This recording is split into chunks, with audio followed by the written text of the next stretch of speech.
Hello, this is J. Mike Perkins, and welcome to Reviews from the Bad Movie Channel, where I take a serious look at some seriously bad films that were made to be taken seriously. And on this episode, an incredible bad film from Turkey, or Turkiya as they now call it, Tarkan Viking Kani from 1971. That translates to Tarkan Viking Blood. This film has got everything. You've got Vikings in blue fur. They live in a castle with a hot tub. They play trampoline games with women. There's a pet killer octopus. There's a tribe of Viking Amazon women. I mean, this film has got it all. I'm going to cover this in 4 sections. First, background, then director and cast, then plot summary, and finally, 5 reasons why this film is bad.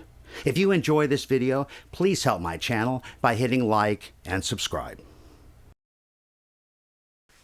Tarkan Viking Blood is an example of a Turkish film genre called Yeşilçam. Yeşilçam movies were made fast and cheap, and they were intended for a domestic Turkish audience. The mid-1960s to the mid-1980s are considered the golden era of Yeşilçam. At that time, there were enough local Turkish theaters showing Yeşilçam movies to make the industry profitable. However, in the mid-1980s, the popularity of Yeşilçam started to decline, and very little of it was left by the 1990s. Several thousand Yeşilçam films were made during the golden era. Some of these were re-released on VHS and sold domestically in Turkey in the 80s and 90s. Some have also appeared on DVD with English subtitles. But most Yeşilçam films are now considered lost because very little effort was made at the time to preserve them. The ones that do survive are a gold mine for bad film fans. During the age of Yeşilçam, Turkey did not enforce international copyright laws.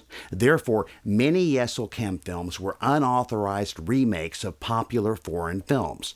They often used copyrighted music without permission, and sometimes actual footage from other foreign films were incorporated into the new Turkish movie.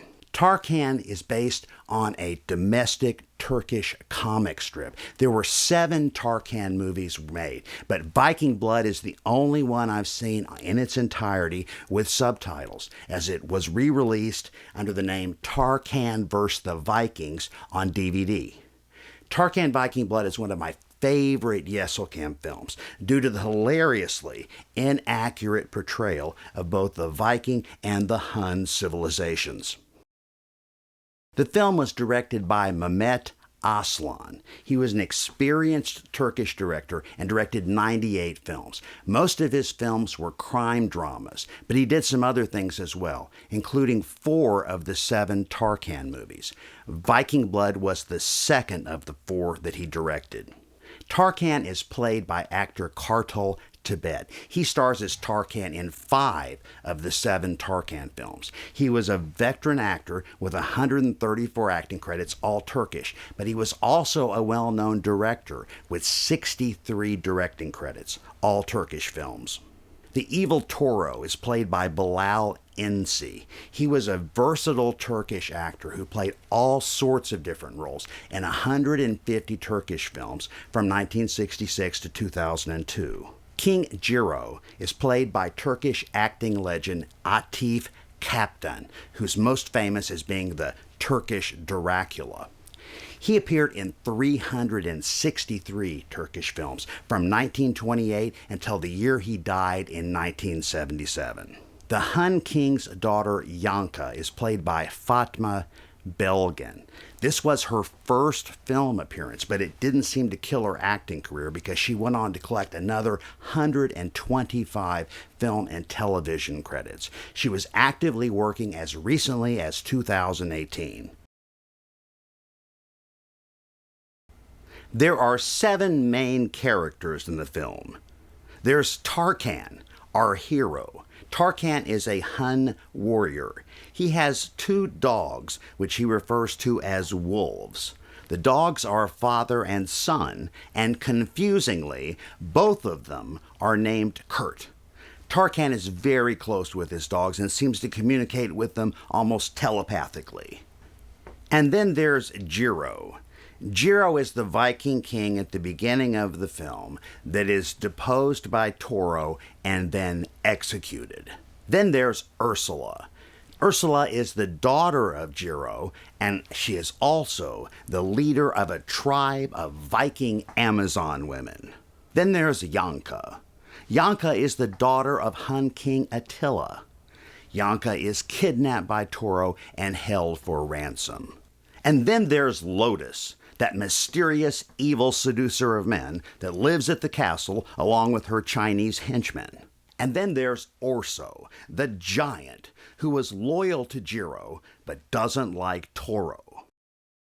The film begins with this historically inaccurate Viking ship, which is led by the evil Toro. Now, notice this deck of all of these men rowing underneath and try to estimate how high that is, because you'll realize that there is no place for that deck on this Viking ship. The Vikings are on their way to do a raid. They're going to raid the Hun castle on the Mediterranean. Tarkan arrives with Kurt, and Kurt has dinner, and about that time, the Viking raid begins. Now, I might point out that the violence of the Viking raid here is about the only historically accurate thing in the entire film. During the raid, the evil Toro kills Kurt the Elder and kidnaps Yanka to hold her for ransom with the Huns. Tarkan is extremely upset at the death of Kurt the Elder, and he vows revenge. He says he's going to kill Toro because of it.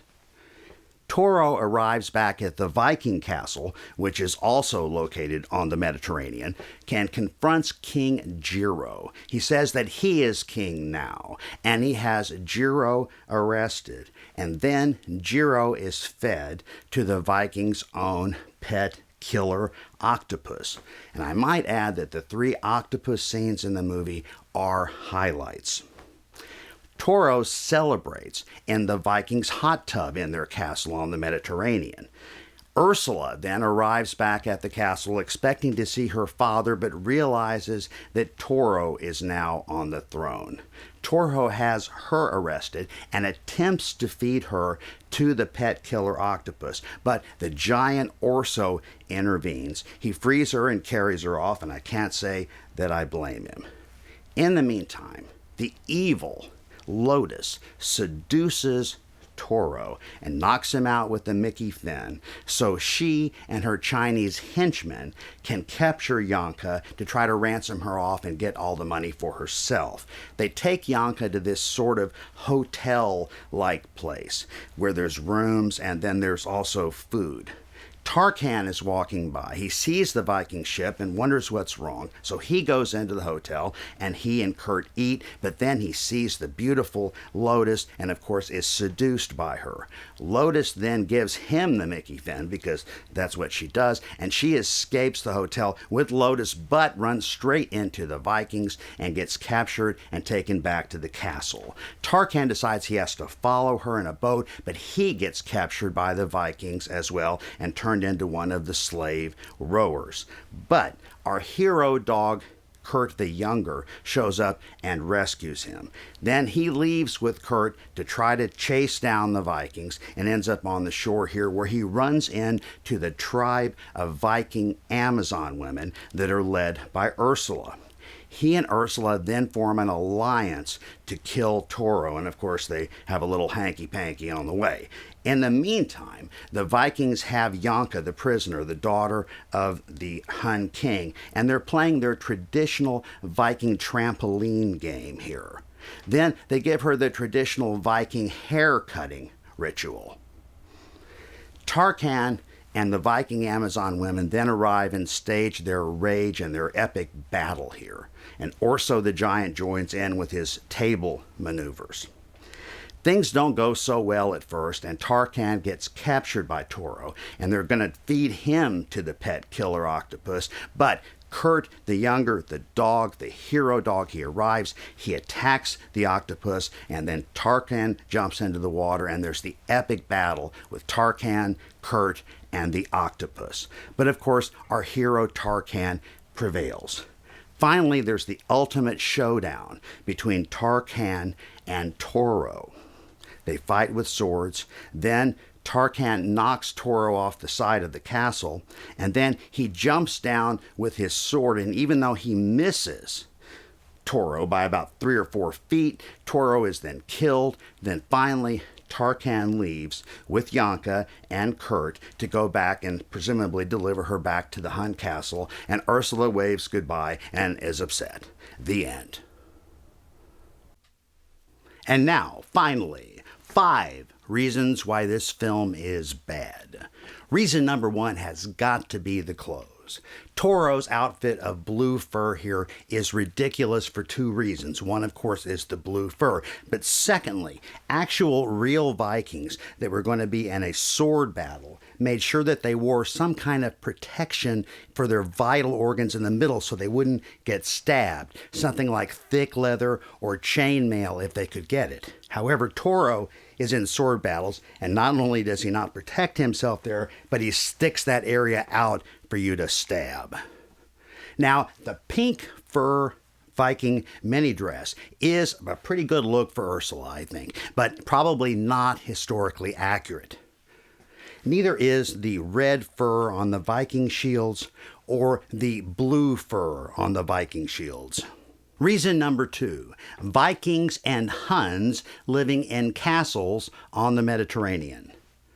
The Vikings come from Scandinavia. It's very cold up there, and this is how historians believed Vikings actually lived in places like this. It is possible that on a raiding mission, the Vikings might have sailed into the Mediterranean. It's possible. But if they did not stay there and build castles with hot tubs in them. The Huns could not have built a castle on the Mediterranean because they never made it to the Mediterranean. And secondly, the Huns were nomadic. The Huns' buildings were designed to be disassembled and moved. So the concept of the Huns living in a castle doesn't make sense. Reason number 3, the Chinese and the Vikings.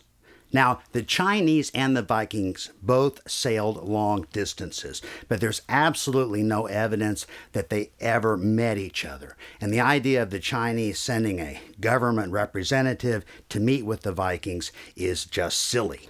Reason number 4, there's no room for the rowers on the Viking ship. The deck where the rowers are must be 10, 12 feet high. If you look at the side of the Viking ship, where is that deck? It's obviously not there. Reason number 5, the Vikings' killer octopus. Just so you don't have nightmares about it, according to the internet, there is no known example of an octopus eating a human, at least not yet. If you enjoy bad films, you have got to be impressed by the Vikings' killer octopus. It really is quite something. Thank you very much for watching.